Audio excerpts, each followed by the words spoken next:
तो आज का जो चैप्टर है, देखो जैसे आपको चैप्टर 11 दिख रहा होगा, बीच बीच में जो मैंने चैप्टर छोड़े हैं वो बहुत ज्यादा इंपॉर्टेंट नहीं है, तो हम लोग वो चैप्टर बाद में करेंगे क्योंकि वो बहुत ज्यादा इंपॉर्टेंट नहीं। जैसे चैप्टर 7 है, क्या लिखा है, of offence against the state, है ना, of offence against the state. तो बहुत कोई ज्यादा इंपॉर्टेंट नहीं है, तो अपन बाद में और करेंगे उसको।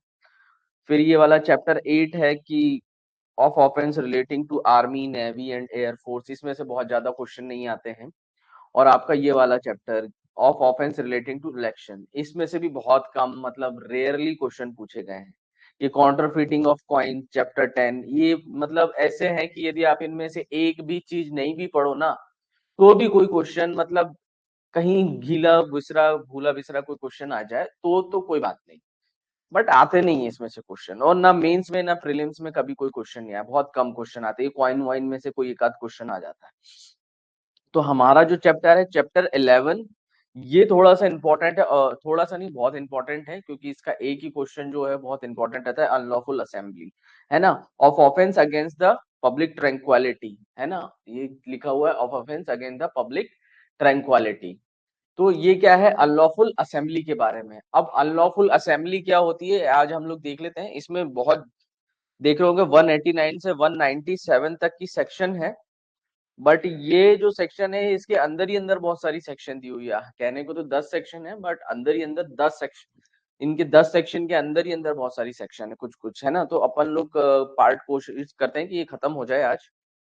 फिर इसके बाद जो इम्पोर्टेंट इम्पोर्टेंट चैप्टर है, बस हम लोगों को वही करने हैं, है ना। फिर वो अपन बाद में डिस्कस करेंगे कि कैसे क्या क्या करना है उन चैप्टर्स में।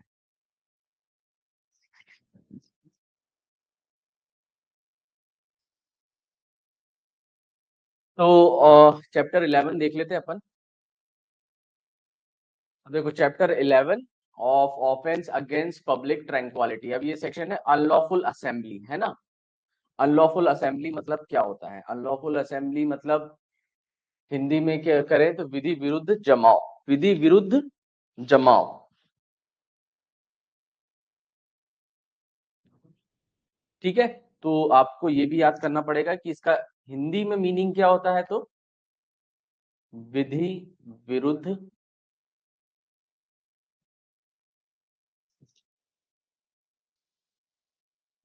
जमाव। ये इंपॉर्टेंट है काफी, ये प्रीलिम्स का भी क्वेश्चन है और मेंस का भी क्वेश्चन है। पहले ये सेक्शन हुआ करती थी 141, है ना। अब ये जो है 189 है, तो ये याद रखना बहुत जरूरी है, क्योंकि ये सेक्शन आज के टाइम पे बहुत इंपॉर्टेंट है ना। पहले भी बहुत इंपॉर्टेंट हुआ करती थी, अभी भी बहुत इंपॉर्टेंट है। तो जैसे कि हमने लास्ट सेक्शन में देखा, हम लोगों ने पहले देख लिया हर्ट क्या होता है, फिर ग्रीवियस हर्ट क्या होता फिर कन्फाइनमेंट क्या होता है, रेस्टोरेंट क्या होता है, ऐसे ही फोर्स क्या होता है ना, क्रिमिनल फोर्स क्या होता है, ऐसे करके हम लोग मेन मेन चीजें पढ़ लेते थे। फिर उसके बाद की जो सेक्शन है हमें वो बहुत तेजी से समझ में आ जाती थी कि अब अंदर कुछ नहीं लिखा हुआ है। तो हम लोगों को सेम यही वाली चीज ये वाली सेक्शन में भी करनी है कि भाई एक्चुअल में इस सेक्शन में क्या लिखा हुआ है ना। तो बहुत ज्यादा टफ नहीं है सेक्शन, बहुत इजी है। तो अब अपन स्टार्ट करते हैं ये सेक्शन। देखो, एन असेंबली ऑफ अ 5 और मोर पर्सन। तो पहला इंपॉर्टेंट चीज हम लोगों के लिए क्या होगी कि 5 पर्सन। तो अनलॉफुल असेंबली के लिए क्या लिखा है, 5 और मोर पर्सन। तो 5 पर्सन पहला इंग्रेडिएंट हमारा क्या हो गया, 5 पर्सन। तो सबसे मेन इंपॉर्टेंट चीज तो हो गई हमारी 5 पर्सन, ठीक है।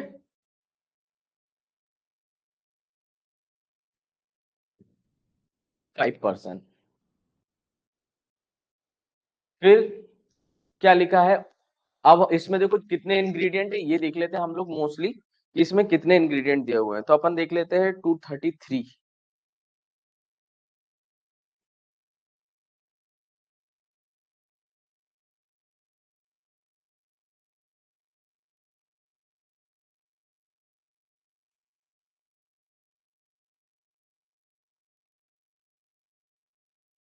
1 2 3 4 5। तो 5 इसमें भी है ना।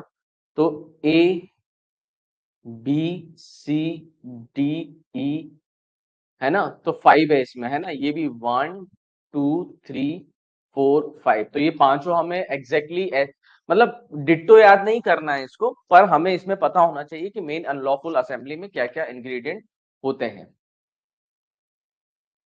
ठीक है, तो पहले देखते हैं कि भाई अनलॉफुल असेंबली क्या होती है, विधि विरुद्ध जमाव क्या होता है ना। तो एन असेंबली 5 और पर्सन डेजिग्नेटेड, जब 5 या 5 से अधिक व्यक्ति जमा होते हैं, unlawful as an unlawful assembly if the common object of the group is one और मोर ऑफ द फॉलोइंग, है ना। तो अब इसमें एक मेन इंपॉर्टेंट चीज समझने वाली, देखो 5 और मोर पर्सन हो गए, फिर पहला इंग्रेडिएंट ये हो गया, दूसरा इंग्रेडिएंट हमारा क्या हो जाएगा, अनलॉफुल असेंबली। अभी समझ लेते हैं अनलॉफुल असेंबली, ये होता है अनलॉफुल असेंबली। ठीक है, फिर क्या बोलता है तीसरा इंग्रेडिएंट, क्या बोलता है, देयर कॉमन ऑब्जेक्ट। तो ये क्या लिखा हुआ है, 5 और more person, unlawful assembly, common object. आपने कॉमन इंटेंशन तो पढ़ा है, अपन इसमें कॉमन ऑब्जेक्ट भी पढ़ेंगे कि भाई कॉमन ऑब्जेक्ट क्या होता है। फिर ग्रुप इज वन और मोर द फॉलोइंग। अब इसमें ये तीन इंग्रेडिएंट तो हमारे आ गए, 5, अनलॉफुल असेंबली और कॉमन ऑब्जेक्ट। तो ये तीन चीजें तो आपको पता होना चाहिए, पर अब ये तीन चीजें होंगी कब, जब ये 5 इंग्रेडिएंट आएंगे हमारे, 1 2 3 4, इनमें से ये कोई 5 चीज करते हैं। तो अब सब दो पहले तो समझने की इंपॉर्टेंट चीज है, क्या होता है कि एक होती है लॉफुल असेंबली, लॉफुल असेंबली, और दूसरा यदि बोला जाए तो अनलॉफुल असेंबली। ये कहीं डेफिनेशन इसमें नहीं दी हुई है कि लॉफुल असेंबली क्या होती है, अनलॉफुल असेंबली की भी डेफिनेशन नहीं दी गई। अब ये तो सिंपल बोलता है जमाव, यानी लोगों का इकट्ठा होना। कितने लोग इकट्ठा हो रहे हैं, 5 और मोर, 5 या 5 से अधिक व्यक्ति इकट्ठा हो रहे हैं, और वो इकट्ठा होके क्या कर रहे हैं, इन पांचों तरह में से कोई एक काम कर रहे हैं, तभी वो अनलॉफुल असेंबली कहलाएगी। सिंपल सी इतनी सी बात याद रखना है। बट इंपॉर्टेंट चीज क्या है कि लॉफुल असेंबली क्या होती है, लॉफुल असेंबली क्या होती है, मतलब आप किसी चीज को, जैसे कि अभी आपने एक इंपॉर्टेंट चीज देखी होगी, क्या देखा होगा, जैसे कि एक बंगाल में रेप हुआ था, है ना, बंगाल, ये बंगाल वाला रेप हुआ था।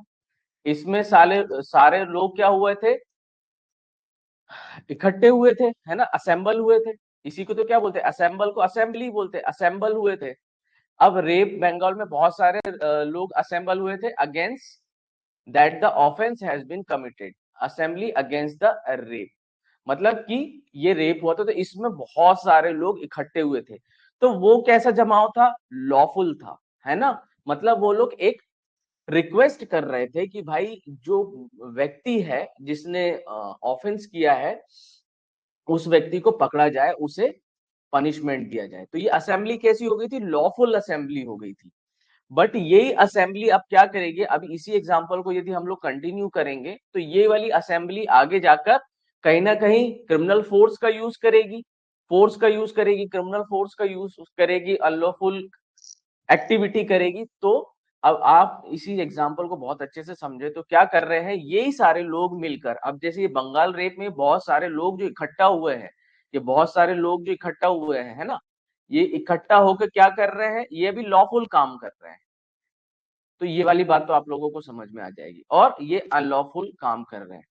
तो अब हम लोगों को पता है कि कॉन्स्टिट्यूशन में भी अनलॉफुल असेंबली के बारे में दे रखा है ना, अंडर आर्टिकल आर्टिकल 19 में दे रखा है, under article 19 of the constitution, constitution में ये वाली चीज दे रखी है भाई कि लॉफुल असेंबली कर सकते हैं। तो ये साम्राट वाला फॉर्मूला जो हम लोगों का है ना, इसमें क्या दे रखा है, असेंबली, है ना, एक ए बी सी। तो राइटफुली हम लोग असेंबली भी कर सकते हैं, ये भी बात क्लियर है हम लोगों को कि भाई हमें कोई भी हमारी अपनी बात रखने से, लॉफुल बात रखने से नहीं रोक सकता है। तो ये इंपॉर्टेंट चीज होगी। तो मेरे ख्याल से एक बेस समझ में आ गया होगा कि असेंबली करना क्या होता है, अनलॉफुल असेंबली करना क्या होता है। तो एक बेस आप लोगों को समझ में आ गया होगा कि किसी भी बात को अपोज करने के लिए या कोई भी बात कहने के लिए हम अपनी सभा कर सकते हैं। तो सभा का मतलब होता है ये सभा,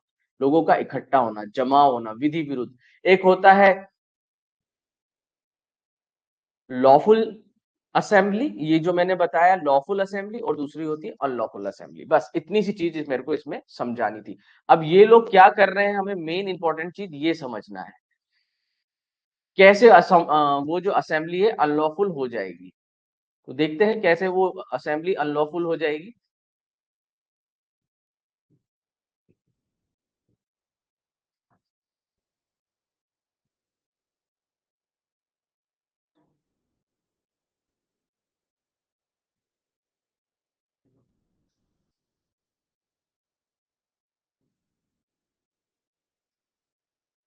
ठीक है, थोड़ा सा प्लीज वेट करना।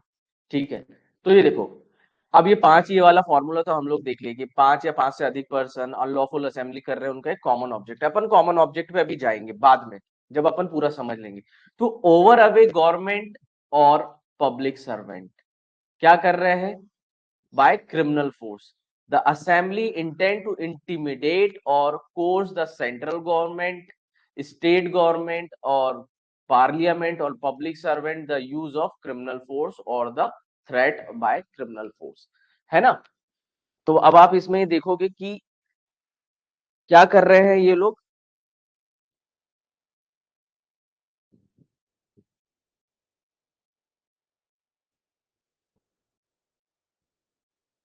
हिंदी में बोलते हैं इसको, ये जो वर्ड लिखा हुआ है ओवरवे, इसको बोलते हैं आतंकित करना। आतंकित करना यानी सरकार को डराने की कोशिश कर रहा है कौन, ये जो जमाव है, ये जो जमाव है ये सरकार को डराने की कोशिश कर रहा है। यानी कैसे, use of force, criminal force. अब आप लोग समझ ही गए होंगे, आप लोगों ने जमाव देखा होगा, कभी कभी पत्थरबाजी भी करता है, डंडे भी चलाता है सरकार के ऊपर। तो देखो मेन मेन चीजें क्या आ जाती है, पहला तो आ जाता है अपना सेंट्रल गवर्नमेंट, तो ये सेंट्रल गवर्नमेंट हो गई, ये सेंट्रल हो गई। दूसरी क्या हो गई, स्टेट गवर्नमेंट हो गई। तो आप लोग ने देखा होगा कि सरकार के विरुद्ध कहीं कहीं ना कहीं में प्रदर्शन होते ही रहते हैं। तो पहला सेंट्रल गवर्नमेंट के अगेंस्ट, स्टेट गवर्नमेंट के अगेंस्ट, है ना।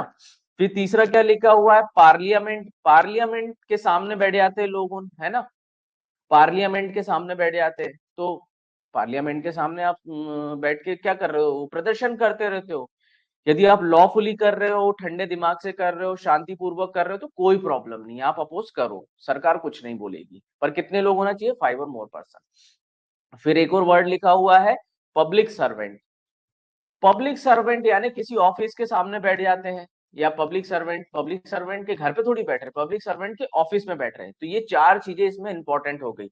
अब ये किस किस को डरा रहे हैं, सेंट्रल गवर्नमेंट यानी इंडिया को डरा रहे हैं, सेंट्रल गवर्नमेंट यानी इंडिया। स्टेट गवर्नमेंट को डरा रहे हैं, मतलब एमपी को डरा रहे हैं, एमपी गवर्नमेंट को डरा रहे हैं। पार्लियामेंट, ये तो समझ ही गए होंगे आप, पार्लियामेंट का मतलब क्या होता है, संसद के सामने बैठ के प्रदर्शन कर रहे हैं, आपने कई बार टीवी न्यूज में देखा होगा। और पब्लिक सर्वेंट मान के चलो कलेक्टर के सामने, ये कलेक्टर के सामने प्रदर्शन कर रहे हैं। तो मेरे ख्याल से ये वाली सारी बात आप लोगों को पूरी समझ में आ गई होगी।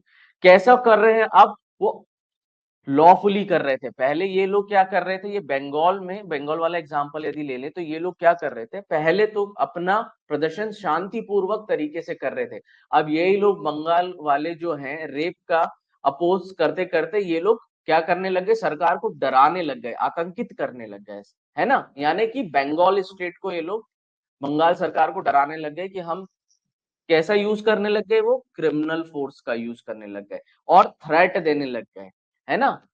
तो ये वाली चीज है ना, कि हम ये आपका बसें जला देंगे, ट्रक जला देंगे, कार जला देंगे, तोड़फोड़ कर देंगे। तो ऐसा क्या ये धमकी दे रहे हैं क्या करने की। तो मेरे ख्याल से ये वाला क्रिमिनल फोर्स आप लोगों को समझ में आया होगा। क्रिमिनल फोर्स की डेफिनेशन हम लोगों को पता है क्या होती है, और क्या कर रहे हैं। दूसरा नंबर होता है थ्रेट। थ्रेट का यूज कर रहे हैं, कौन सा थ्रेट दे रहे हैं, या तो हम लोग ऑलरेडी यूज कर रहे हैं, बसें जलाना शुरू कर दी, ट्रेन जलाना शुरू कर दिए, पटरियां तोड़ना शुरू कर दी, ये सारे आप लोगों ने देखे हुए अपनी आंखों से। तो किसके अगेंस्ट में, तो ये पहला वाला जो था, इन लोगों के अगेंस्ट में कर रहे हैं, सेंट्रल, स्टेट, पार्लियामेंट और पब्लिक सर्वेंट, है ना। कितने लोग, पांच या पांच से अधिक लोग अनलॉफुल असेंबली करते हैं। यानी कि अनलॉफुल असेंबली, इनमें से अनलॉफुल, लॉफुल असेंबली अनलॉफुल हो जाती है जब ये इस तरह के एक्ट करने लगते हैं। पहले तो बेचारे शांति से बैठे रहते हैं, फिर ये उग्र प्रदर्शन करने लगते हैं। कैसे? क्रिमिनल फोर्स का यूज करके या धमकी देकर। तो ये पहला इंग्रेडिएंट था। ठीक है, तो ये पहला इंग्रेडिएंट था। हाँ, इट्स ओके। मेरे ख्याल से अभी जितना आपने क्लास ज्वाइन करी होगी सुन लिया होगा। अभी ज्यादा दूर नहीं गए थे। ठीक है, तो मेरे ख्याल से ये वाली बात आप लोगों के समझ में आई होगी, है ना? तो पहला इंग्रेडिएंट हम लोगों का क्या हो गया? ये वाला, है ना? जी, जिसको बोलेंगे अपन पहला इंग्रेडिएंट। इसकी ट्रिक भी बाद में बताऊंगा, है ना? Glam water act. इसकी जो ट्रिक का नाम है GLM, glam GLM water act. ऐसे करके इसकी ट्रिक है, जो अपन आगे जाके मैं लिखवा दूंगा। तो क्या ये वाली पहला वाला पॉइंट समझ में आया? देखो, हम लोगों को सिर्फ ये वाली सेक्शन में टाइम लगेगा, आगे की सेक्शन में इतना टाइम नहीं लगेगा, क्योंकि हम लोग समझ जाएंगे कि अनलॉफुल असेंबली क्या होता है। तो पहला पॉइंट समझ में आया? पहले जल्दी से मुझे ये बताइए ड्रॉप करके मैसेज की पहला पॉइंट समझ में आ गया क्या? 5 या 5 से अधिक लोग अनलॉफुल असेंबली कर रहे हैं, जिनका कॉमन ऑब्जेक्ट क्या है? अब ये कॉमन ऑब्जेक्ट अभी तक मैंने बताया नहीं है, है ना? तो ये देखो, इतने सारे लोग बैठे हैं, इनका कॉमन ऑब्जेक्ट क्या हो गया? कि किसको डराना? सेंट्रल गवर्नमेंट को डराना, स्टेट गवर्नमेंट को डराना, पार्लियामेंट को डराना, या पब्लिक सर्वेंट को डराना। यानी कॉमन ऑब्जेक्ट क्या हो गया?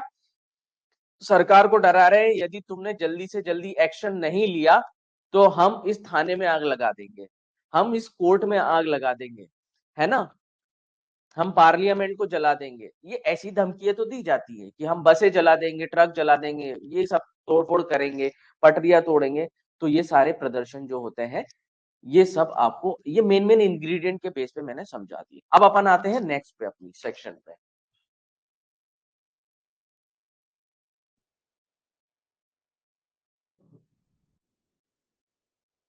है ना? तो ये अपन देखो, पहले मेन इंपॉर्टेंट चीज समझ लो, फिर धीरे धीरे अगली चीजें हम लोगों को आसानी से समझ में आती जाएगी।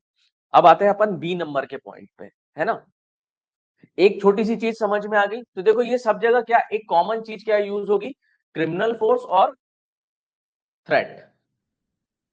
क्रिमिनल फोर्स और थ्रेट। तो देखो, अब पहला क्या होता है? Resistance and execution of law, है ना? रेजिस्टेंट इन, क्या बोलता है? एग्जीक्यूशन ऑफ लॉ और एनी लीगल प्रोसेस, है ना? इन्फोर्समेंट ऑफ लॉ और एनी लीगल प्रोसेस। इसमें दो चीजें बताई गई, 1 एंड 2। अब क्या कर रहे हैं? यही असेंबली। जैसे कि अब मैं आप लोगों को एक पुराना एग्जांपल दूं, अपने एक फार्मर बिल आया था एग्जीक्यूशन ऑफ लॉ के लिए, फार्मर बिल। शायद सब लोगों को याद होगा, फार्मर बिल्स आए थे बीच में, है ना? और एक और एग्जांपल, जैसे हमारे तीनों एक्ट आए हैं, अपने तीनों क्रिमिनल एक्ट, तीनों एक्ट जो अभी आए हैं, अपने तीनों नए एक्ट जो हमारे आए हैं, इसके बारे में आप लोगों को पता ही है। तो इसका भी अपोज हुआ था, बोलो हुआ था कि नहीं? 3 बिल्स, नाउ एक्ट्स बन गए हैं ये। इसके लिए भी बहुत सारी अनलॉफुल असेंबली हुई थी, आप लोगों को पता है, पूरा दिल्ली घेर लिया था। पहले वो असेंबली कैसी थी? लॉफुल असेंबली थी, लॉफुल असेंबली। सब कैसी थी? लॉफुल असेंबली थी। यानी जितने लोग इकट्ठा हुए थे, जितने सारे, देखो आप लोगों ने दिल्ली में पूरे बहुत सारे किसान लोग इकट्ठा हो गए थे, उन्होंने इस बिल का अपोज किया था। ये क्या चाह रहे थे? कि ये वाला जो एग्जीक्यूशन ऑफ लॉ है, इन्फोर्समेंट ऑफ लॉ जो होता है, इसका नहीं होना चाहिए, ये वाला लॉ लागू नहीं होना चाहिए, फार्मर बिल्स लागू नहीं होना चाहिए। तो पहले तो ये लोग सारे इकट्ठे हो रहे थे, लॉफुली कर रहे थे। आप लोगों को बहुत अच्छे से याद होगा, क्योंकि आप लोगों ने टीवी न्यूज देखी होगी उस समय, कि किसान जो थे हमारे, वो किस तरीके से फार्मर बिल्स का अपोज कर रहे थे, पहले शांतिपूर्वक तरीके से, लॉफुल तरीके से। और वो कितने थे? 5 या 5 से अधिक थे। अब 5 या 5 से अधिक लोग अनलॉफुल हो गए, क्योंकि ये लोग क्या करने लग गए थे? तोड़ा फोड़ी करने लग गए थे, बसें जलाने लग गए थे, ट्रक जलाने लग गए थे, दिल्ली में आग लगाने लग गए थे, और कहां तक? लाल किले तक पहुंच गए थे, वहां तक झंडा भी गाड़ दिया था। ठीक है, तो ये सारी असेंबली क्या हो गई थी? फिर अनलॉफुल असेंबली हो गई थी। तो मेरे ख्याल से अब ये जो जमाव था 5 से अधिक लोगों का, और आप लोगों को पता था कितने सारे वहां किसान, तो पता नहीं भगवान जाने किसान थे, वो सरदार उनके साथ, और बहुत सारे लोग भी थे।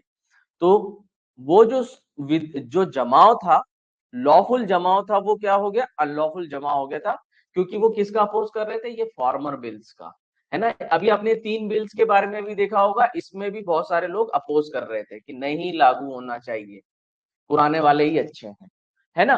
तो यही सेम सिस्टम, ये लोग क्या कर रहे हैं, resisting execution of law, enforcement of law, यानी आप लोग समझ में आ गए होंगे, और कोई भी एक लीगल प्रोसेस जिसे नहीं लागू होना चाहिए, है ना। सेम इंग्रेडिएंट वो के वही, है ना।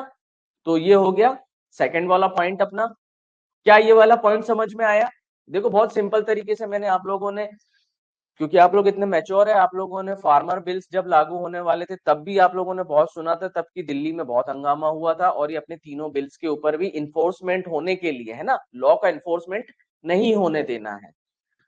तो कई लोग इकट्ठे हो गए, और वो इकट्ठे होते हुए आपने टीवी न्यूज में बहुत देखा होगा, पहले तो वो लॉफुल था, फिर बाद में अनलॉफुल हो गया असेंबली, क्यों, दिस इज द रीजन। तो मेरे ख्याल से आप लोगों को ये वाला पॉइंट भी समझ में आ गया होगा। चलो, यस सर, गॉट इट।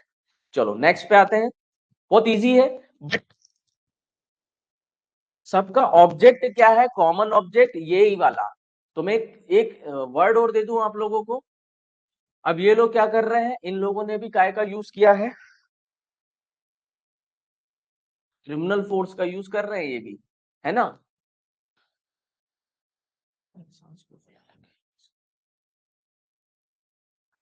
तो ये एग्जांपल समझ में आ गया होगा आप लोगों का। तो ये याद रखना है, यहाँ पे क्या याद रखना है, मैं हाईलाइट कर देता हूँ। इन्फोर्समेंट ऑफ लॉ और लीगल प्रोसेस क्या कर रहे हैं, रेजिस्टिंग कर रहे हैं एग्जीक्यूशन ऑफ लॉ, हेडिंग बनाए रखी है मैंने। अब तीसरा वाला, है ना, ये वाला तो आप लोगों के समझ में आ गया। अब अपन तीसरा वाला देख लेते हैं।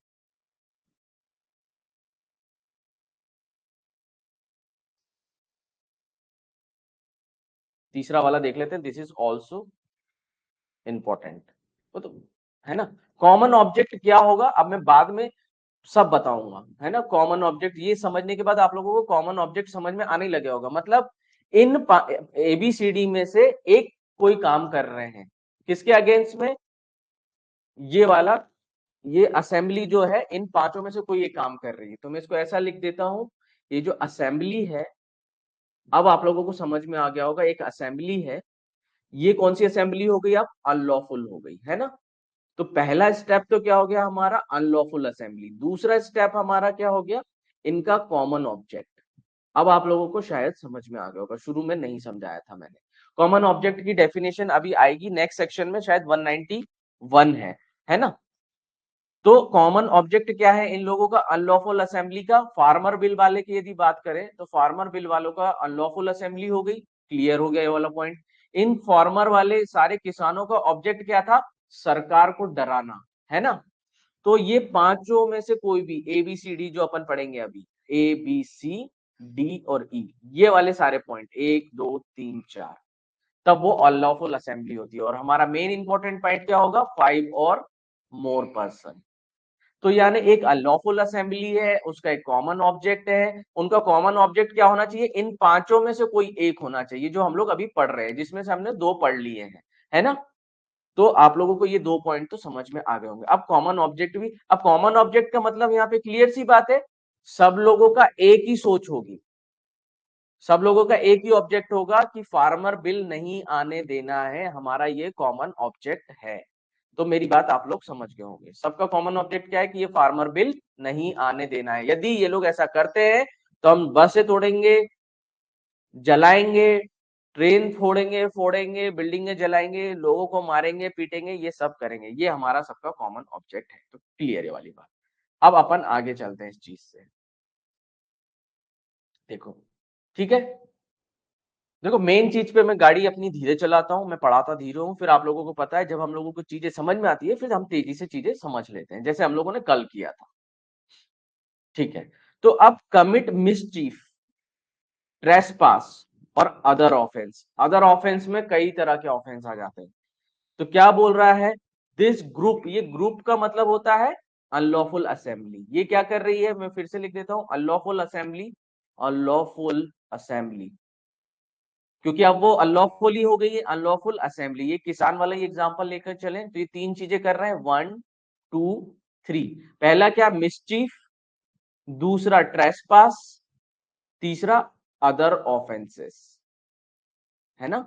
मिसचीफ, ट्रेसपास, लिख ही देता हूं, मिसचीफ कर रहे हैं, ट्रेसपास कर रहे हैं और अदर ऑफेंसेस कर रहे हैं। अदर ऑफेंस में कई तरह के ऑफेंस है। अब मिसचीफ का मतलब क्या होता है ना। मिसचीफ का मतलब आप लोगों को जनरल वे में पता होगा कि ये तोड़फोड़ कर रहे हैं, बसें जलाना, ट्रेनें जलाना, मतलब पब्लिक प्रॉपर्टी को किसी भी तरह से ये लोग नुकसान पहुंचाने वाले हैं, है ना। थाने को जला देना, कोर्ट को जला देना, कई जगह होता है ऐसे इंसिडेंट, पंचायत जला देना, बसें जला देना, ट्रक जला देना, ये सब कहानी होती रहती है। ट्रेस पास करना मतलब जहां पर आप लोगों को एंट्री करने की, ट्रेस पास का मतलब क्या होता है, जहां पर that you are prohibited to enter, prohibited to enter, है ना। यानी आप लोगों को मना किया गया है कि ये जगह में नहीं घुसना है, आप उसी जगह में घुस रहे, बोला कि संसद के आसपास भी नहीं होना है तब भी आप घुस गए, मिसचीफ नहीं करना है, बसें नहीं जलाना है, ट्रक नहीं जलाना तो भी जलाया है। तो ये फार्मर लोगों ने मिसचीफ भी किया, ट्रेसपास भी किया, अदर ऑफेंस भी किए थे। तो काय का यूज कर रहे हैं ये लोग सब, मिसचीफ। तो ये असेंबली अब क्या हो गई, ये सब मिसचीफ का मतलब होता है तोड़ना फोड़ना जलाना, ट्रेसपास का मतलब होता है कि जहां पर आप लोगों को एंट्री करने से मना किया है, आप वहीं पर क्या कर रहे हो, घुसपैठ कर रहे हो, इसी को तो बोलते हैं घुसपैठ। आपके घर में कोई जबरदस्ती घुसेगा तो आप क्या कर कहते हो उसको, कि वो ट्रेसपास किया है उसने, जहां पर आपको प्रोहिबिटेड किया गया, legally prohibited, and you are still entering that area. ठीक है, तो मेरे ख्याल से ये वाला पॉइंट भी समझ में आ गया होगा। ठीक है, अब अपन आते हैं नेक्स्ट वाले पॉइंट पे, डी वाले पॉइंट पे। अब ये वाला भी काम किसने कर दिया, इन लोगों के कॉमन ऑब्जेक्ट ने ये वाला काम भी कर दिया। मिस्चीफ यानी तोड़ा फोड़ा कर दी, ट्रेसपास यानी जबरदस्ती घुस गए, अदर ऑफेंस यानी मारा पीटी भी कर रहे होंगे, पुलिस वालों को मार रहे होंगे, आर्मी वालों के ऊपर पत्थर फेंक रहे होंगे, ऐसे काम, अदर ऑफेंस। ठीक है, अब टेकिंग पोजीशन ऑफ प्रॉपर्टी और राइट बाय फोर्स, यानी अब ये अनलॉफुल असेंबली क्या कर रही है, to use of criminal force और थ्रेट ऑफ क्रिमिनल फोर्स। ये तो आप लोग समझ ही गए हैं कि काय का यूज कर रही है, सारी जगह पर ये यूज हो रहा है, किस चीज का, क्रिमिनल फोर्स का और थ्रेट ऑफ फोर्स का, यानी या तो यूज कर रहे हैं या धमकी दे रहे हैं, क्रिमिनल फोर्स का यूज कर रहे हैं या फिर धमकी दे रहे हैं, ये दोनों चीज। कौन, द ग्रुप का मतलब ये होता है कि अनलॉफुल असेंबली, क्लियर।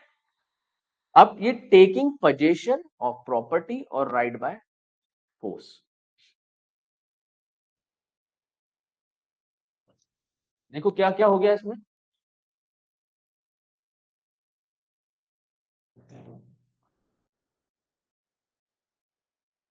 तो the group of intent to use criminal force और threat to force take position of the property.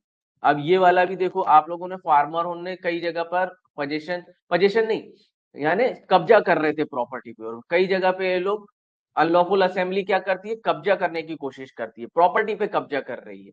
Deprive of the some person enjoyment their right to way, यानी कई बार अनलॉफुल असेंबली जैसे कई group रास्ते में खड़े हो जाते हैं और वो जहां पर जाने का अधिकार है, अनलॉफुल असेंबली क्या करती है कि बस को आगे नहीं जाने देती है, ट्रक्स को आगे जाने नहीं देती, इसी को क्या बोलते हैं हम लोग, चक्का जाम करना, है ना। आप लोगों ने वर्ड सुना होगा ये वाला, राइट टू वे, है ना। राइट टू वे मतलब चक्का जाम, ये राइट टू वे का मतलब यहाँ पे वो नहीं है ना। चक्का जाम का मतलब ट्रैफिक जैम, क्या कर रहे हैं ये लोग, deprive of some person enjoyment of their right. और ये अनलॉफुल असेंबली क्या कर रही है, ऑब्वियसली ये सारे लोग शांति से रास्ता तो नहीं रोक रहे हैं।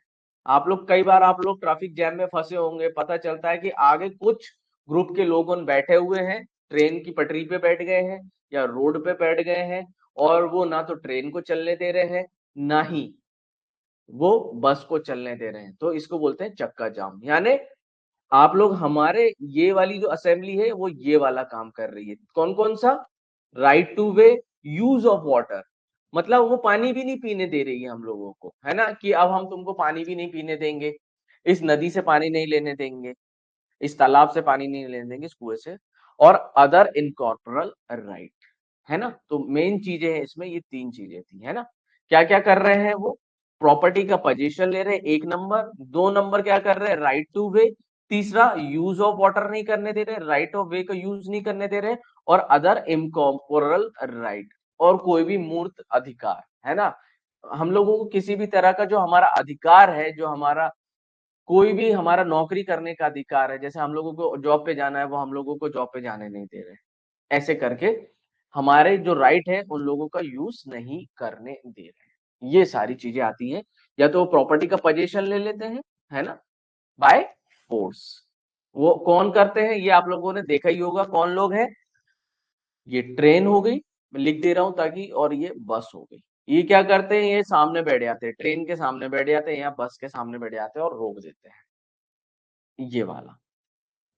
तो क्लियर ये वाली चीज? आई थिंक ये क्लियर हो गया होगा। क्या ये वाला पॉइंट समझ में आया? ये बहुत कोई आप, ये वो चीजें हैं जो डेली यूज में हम लोगों ने देखते हैं, है ना, जो डेली यूज में हम लोग देख रहे हैं। मतलब हम लोगों ने आए दिन में, आपने ये बहुत सारी घटनाएं होती हुई देखी होगी, तो ये मेरे ख्याल से आप लोगों को क्लियर समझ में आ रहा होगा। बट हमको तो याद करना है ना? तो हाँ, तो हम लोग देखते हैं कि ये अनलॉफुल असेंबली क्या कर रही है? क्रिमिनल फोर्स का यूज कर रही है और फोर्स का यूज कर रही है, प्रॉपर्टी का पोजीशन ले रही है, राइट ऑफ वे का यूज नहीं करने दे रही है, राइट ऑफ वाटर को यूज नहीं करने दे रही है, और हमारा जो राइट ऑफ कोई भी कॉर्पोरल राइट है उसका यूज नहीं करने दे रही है। बस। अब ना लास्ट वन, है ना, लास्ट वन, मतलब इस सेक्शन का लास्ट वन, ई वाला।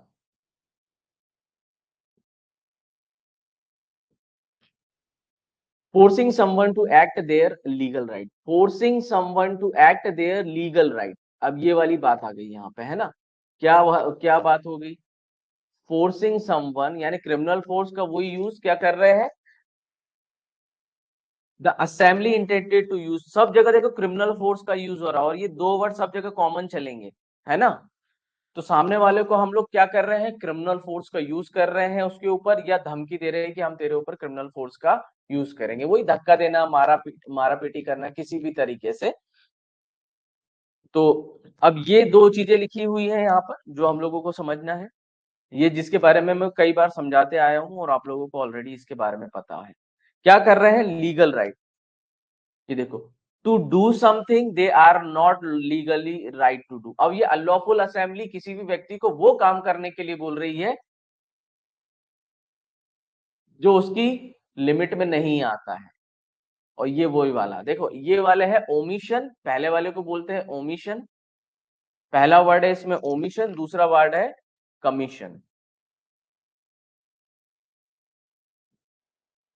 पहले वाले को बोलते हैं ये पहला नंबर, और ये दूसरा नंबर, तो इसको बोलते हैं कमीशन, और दूसरे वाले को बोलते हैं ओमिशन, है ना? कमीशन और ओमिशन ये दोनों वर्ड आपने ऑलरेडी सुने हुए हैं। कमीशन मतलब क्या होता है? That you are committing an offence. तो ये अनलॉफुल असेंबली क्या बोल रही है? यानी 5 या 5 से अधिक लोग अनलॉफुल असेंबली अपने अपने क्या करने के लिए बोल रही है? कोई ना कोई to do they are not legally required to do, है ना?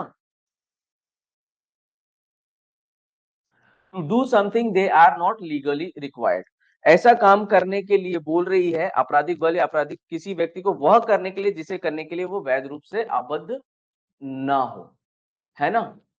मतलब आप जानबूझ किसी से कोई गलत काम करवा रहे हो, है ना, गलत काम करवा रहे हो, तो ये वाला पहला वर्ड है कमीशन, है ना, that is prohibited by law,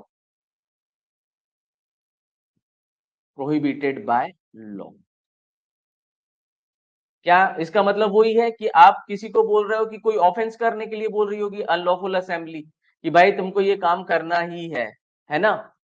बीच सड़क पर बस अड़ा के खड़े कर दो, ट्रक अड़ा के खड़े कर दो, किसी को निकलने मत देना है, तुम्हें यहाँ मारना है, ऐसे करके ये लॉफुल असेंबली ये काम करने के लिए भी हो। अब रिफ्रेन फ्रॉम डूइंग समथिंग, अब ये ओमिशन यहाँ पे बोला बात है। अब जो व्यक्ति क्या होता है, जिसको हिंदी में यदि मैं बोलूं, किसी को लोप करने के लिए कहना, है ना, यानी क्या होता है?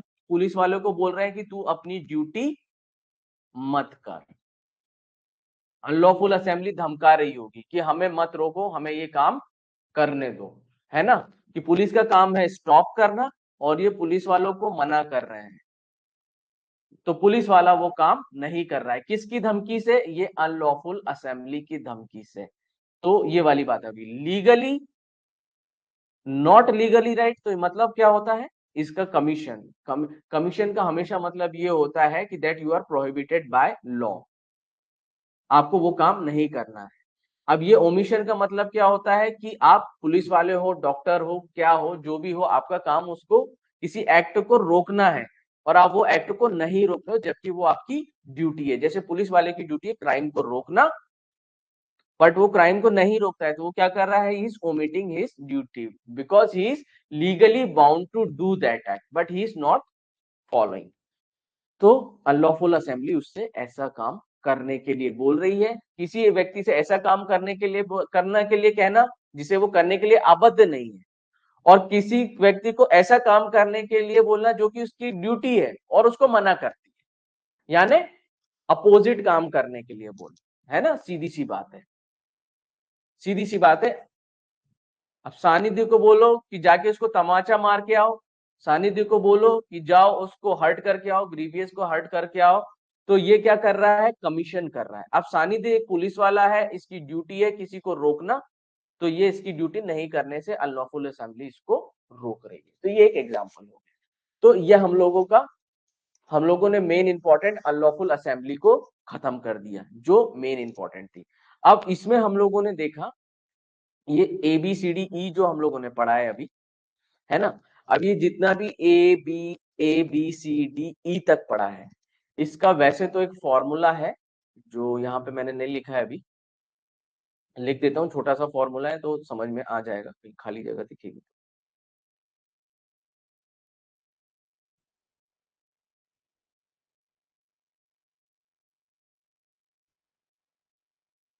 यहाँ लिख देता हूँ, है ना, छोटा छोटा लिख देता हूँ।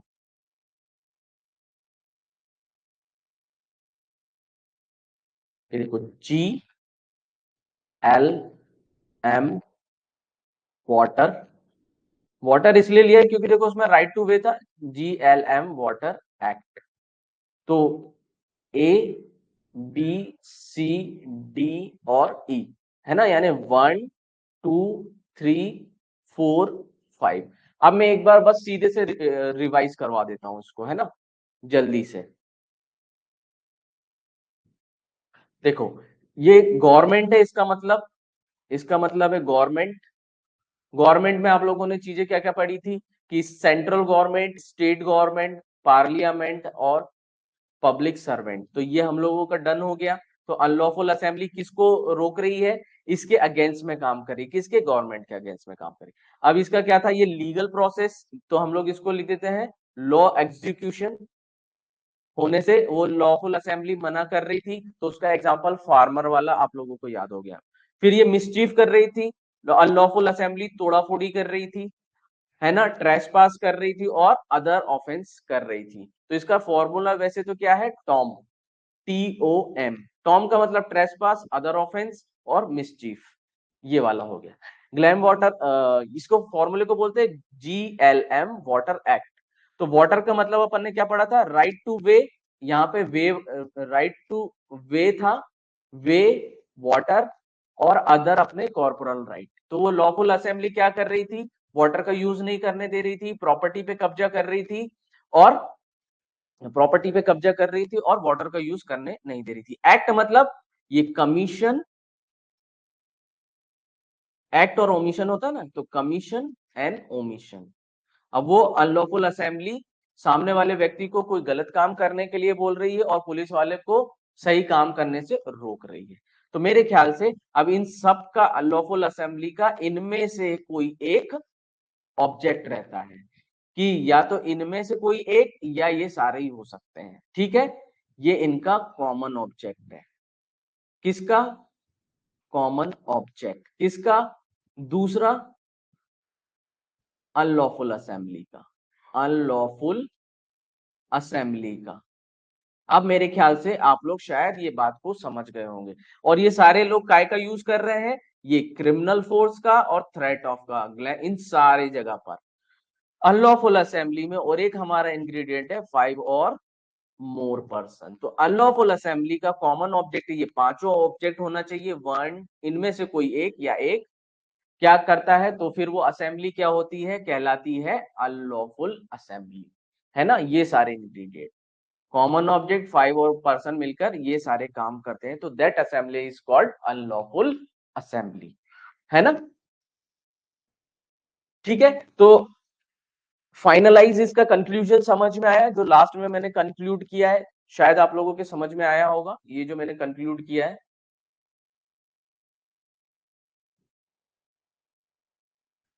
क्लियर हुआ ये वाली चीज?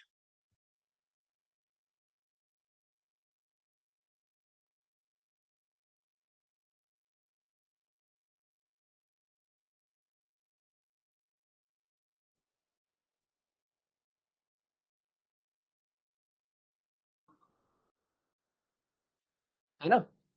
तो देखो वैसे ये सेक्शन बहुत इंपॉर्टेंट थी जो अपन ने बहुत इजी वे में खत्म कर ली। तो फॉर्मूला याद रखोगे तो ऑलरेडी आपको याद हो जाएगा। तो मैंने अपने तरीके से जैसे मैं समझाता हूँ वैसे समझा दिया। तो मेन मेन इंग्रेडिएंट बस इतने पकड़ के आप लोगों को चलने हैं, है ना। कि अनलॉफुल असेंबली उनका एक कॉमन ऑब्जेक्ट होता है।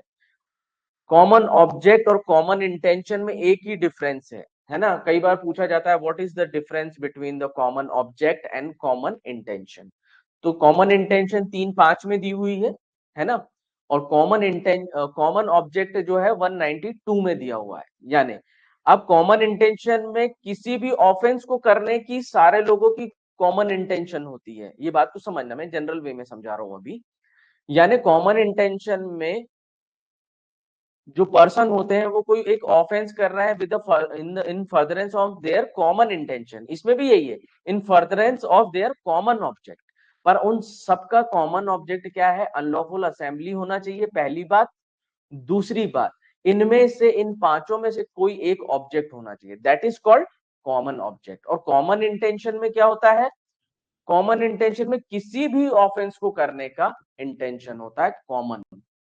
और इसमें कॉमन क्या होता है? ये सारी चीजें करने का। इन पांचों में से कोई एक चीज होना चाहिए, उनका कॉमन ऑब्जेक्ट होना चाहिए। इन पांचों में से कोई एक ऑब्जेक्ट होना चाहिए, बस ये डिफरेंस है इसमें, है ना। बाद में मैं लिखवा भी दूंगा, मतलब डिफरेंस कर दूंगा उसका।